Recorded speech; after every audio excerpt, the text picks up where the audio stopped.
Vamos lá. Clima equatorial. O clima equatorial, ele se localiza, obviamente, nessa faixa equatorial do globo, né? Por isso que ele tem esse nomezinho, clima equatorial. Aqui no Brasil, tem um tipo de clima que ele se chama clima equatorial úmido, né? E ele abrange essa região norte aqui do Brasil. No caso, essa região da Amazônia brasileira, né? É uma área de clima equatorial úmido. Esse clima, ele não abrange somente o Brasil, como vocês estão vendo aqui nesse mapinha, né? Abrange também algumas partes aqui, ó, próxima na América Central, essa parte central da África. Aqui, pegando um pouquinho, né, a Malásia. Deixa eu ver se pega outro país, essa região. Sobretudo a Malásia, né? E um pouquinho aqui, ó, do Sudeste Asiático. Aí, sim, o clima equatorial, ele predomina nessas regiões. É um clima quente, por ser equatorial, e ele é úmido. É um clima úmido o ano todo. Ele é quente, quando eu digo que ele é quente, é porque, geralmente, a temperatura dele é uma temperatura que fica em torno de 25 graus.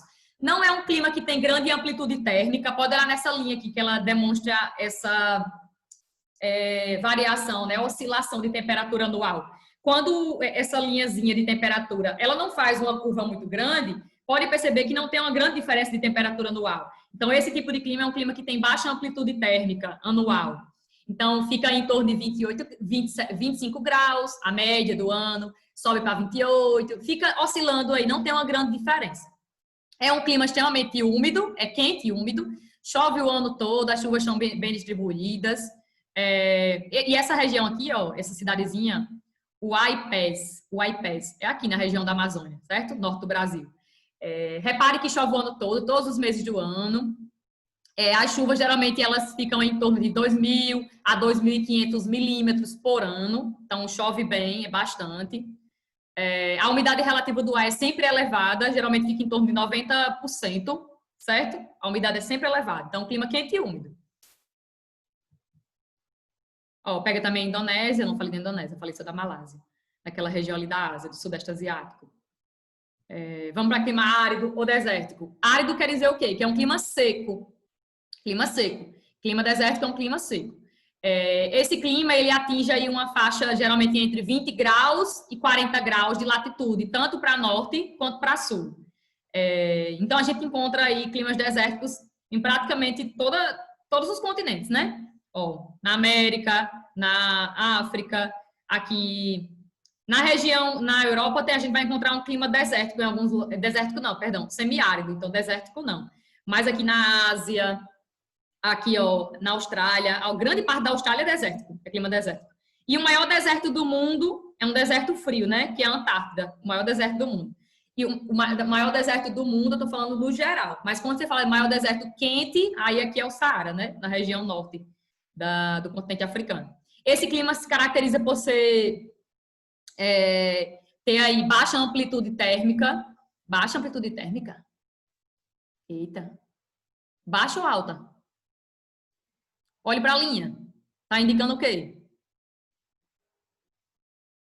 Ó, máximo de temperatura aqui, geralmente em torno de 30. E mínima temperatura aqui por volta de 10 graus. Tem uma grande amplitude térmica diária, né? Mas anual é uma média a amplitude térmica, né? Anual. Não varia muito não, porque geralmente depende do local, né? Mas, tipo, quando é quente, geralmente é quente o ano todo. Não tem muita diferença, não. Ô, Eduarda, quer falar? A amplitude térmica é alta quando, por exemplo, é um lugar em que tem um clima em que o verão é muito forte e o inverno é muito forte. Isso, exatamente. Quando o verão é rigoroso, o inverno é rigoroso. Já aqui não tem uma grande amplitude térmica anual, mas tem diária, grande amplitude térmica diária, né? Durante o dia, que a temperatura durante o dia, geralmente deserto é assim, deserto quente. Durante o dia a temperatura sobe bastante, durante a noite cai. Mas aqui eu diria que seria uma média amplitude térmica anual. Outra coisa que caracteriza um clima desértico é a baixa pluviosidade, né? Que a gente já sabe. Locais que são desérticos, que tem clima árido, são locais que chovem pouco, geralmente menos de 500 milímetros anuais, menos até do que 250 milímetros anuais. É claro que vocês podem, isso aqui varia de livro para livro, que está dizendo inferior a 250, mas já encontrei livro que diz que é inferior a 500 milímetros anuais. Enfim, baixa pluviosidade. Até nas regiões frias, tipo aqui na Antártida, né? Na Antártida, professor, por que é tão seco na Antártida? É seco, né? É. Muito frio. O que é que faz com que as nuvens elas se formem? Não é evaporação da água? Evapora muito nessa região da Antártida? A incidência dos raios solares é intenso? O sol é intenso? Não, né? Então, tipo, não tem muita formação de nuvem. É uma área seca. O que caracteriza uma área desértica é o clima árido, é ser seco. Então, por mais que seja uma região que tenha água, né, água congelada, mas não quer dizer que seja uma região de alta pluviosidade, alta quantidade de chuva. É uma região, na verdade, seca, porque tem baixa formação de nuvens e de chuva. O que mais? A umidade geralmente é muito baixa. Oi, em torno de 15... Oi?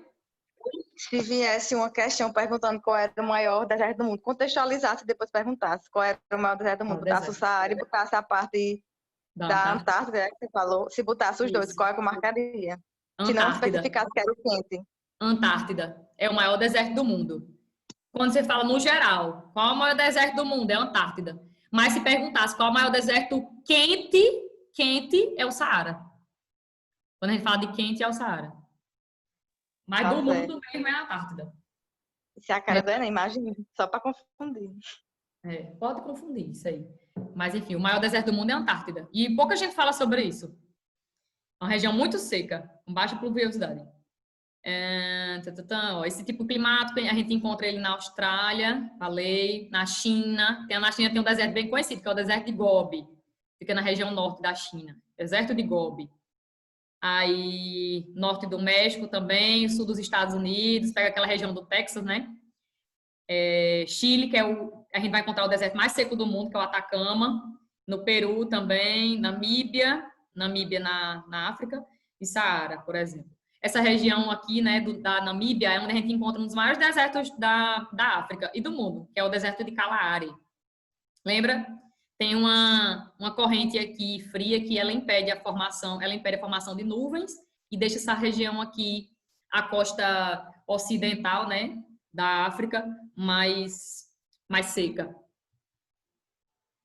Pronto. E por último, clima frio de montanha. O clima frio de montanha, ele se caracteriza por ser, obviamente, frio. E o fator aqui decisivo para a formação desse tipo de clima é a questão da altitude. Então, você vai encontrar um clima frio de montanha em qualquer local aí, em qualquer zona térmica, você pode encontrar. O que determina o clima frio de montanha é a altitude, certo? É a altitude do relevo. Então, repare que a gente vai encontrar clima frio de montanha nessa região aqui próximo ao Equador. E você faz, clima frio de montanha, encontra na região do Equador, encontra.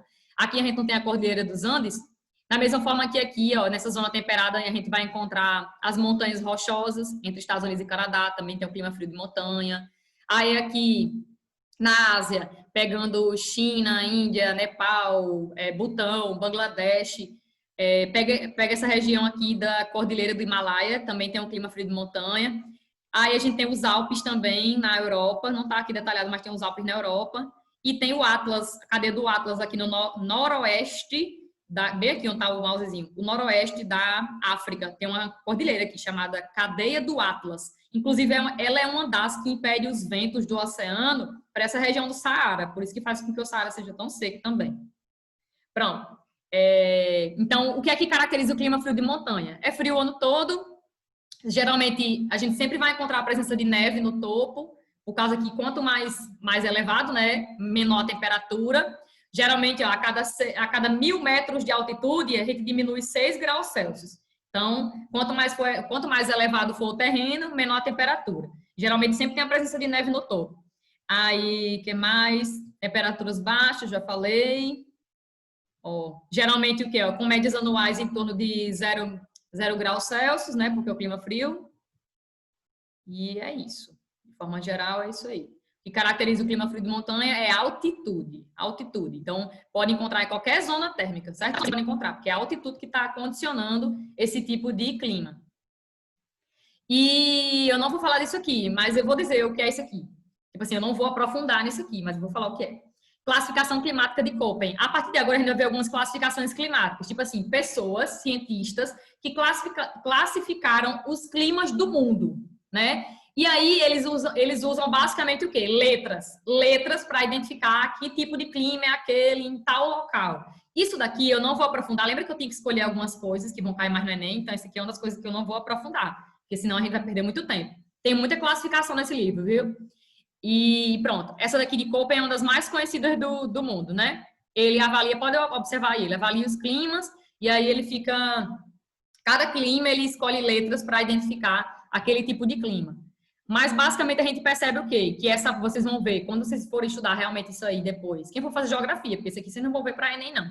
Eu vou fazer geografia, alguma coisa relacionada a clima, vocês vão estudar isso aqui. Então a gente vai ver que as cores, elas delimitam basicamente essa questão do clima, dele ser quente, dele ser um pouco mais frio, de ter uma maior umidade, ou ter uma umidade mais baixa, enfim, da presença da vegetação, do relevo.